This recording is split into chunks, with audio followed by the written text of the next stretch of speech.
I'm going to show you some of the new work on using Deephaven with AI agents. So this work is based upon MCP. If you're not familiar with it, MCP is basically USB for AI agents. It lets you create tools and hook them into different agents without having to write specific integrations for each different agent.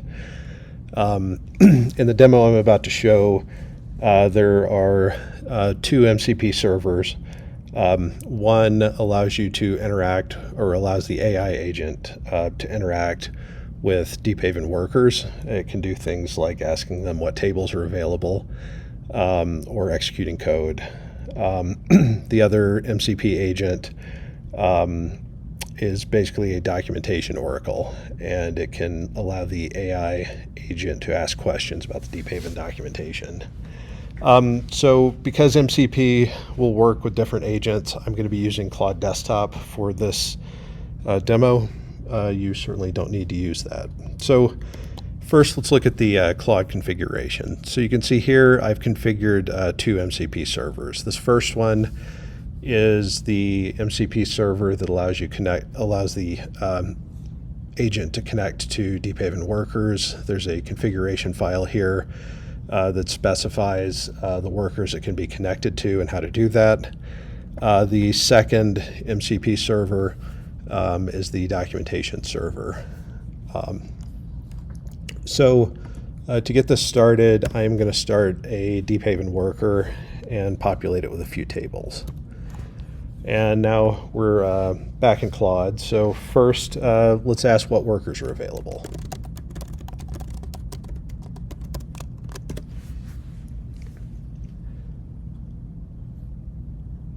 All right, so you can see right here, worker 1 is available. That's one we just started. And then worker 2 is configured, but it's not running right now. So now let's see what tables are available.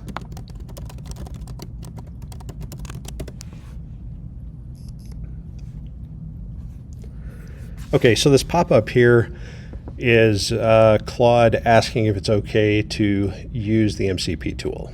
And so in this case, it's asking to use the MCP community server and run the table schemas tool. So I'm going to click allow once, and this isn't how you'd use it in production, but this will allow you to see when the tools are being used by the AI agent. If you were running this in production, you'd click on allow always.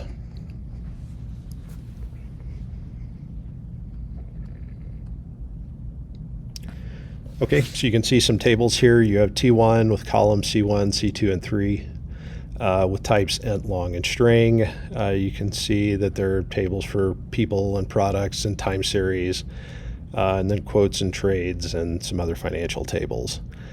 So now let's ask a documentation question. So let's ask what the syntax for AJ is in Deephaven Community Core.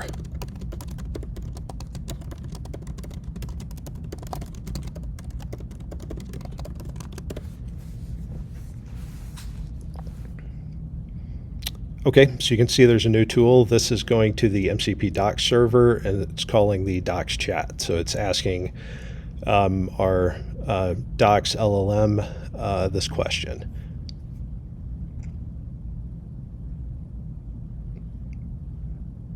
Okay, the documentation server is having a problem, so it's going to the web.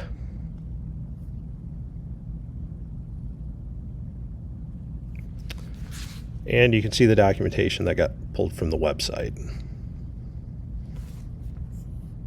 And here's an example. So now let's go through and actually use this. So let's use AJ to join the quotes on the trades.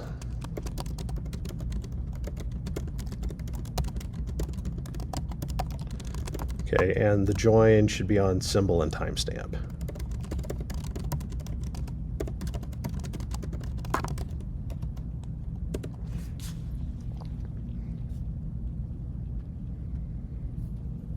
All right, so it generated some code and it's trying to run it.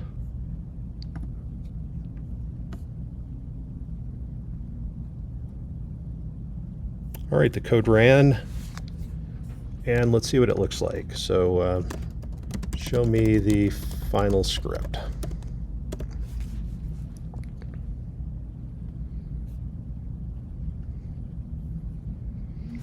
Okay, that looks reasonable. So now let's run the script and look at the schemas.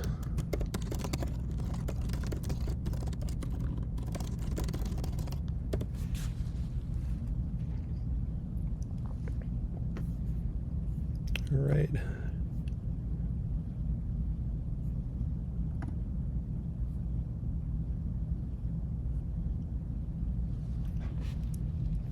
All right, here's the schema of the final result. You can see that everything is now one table.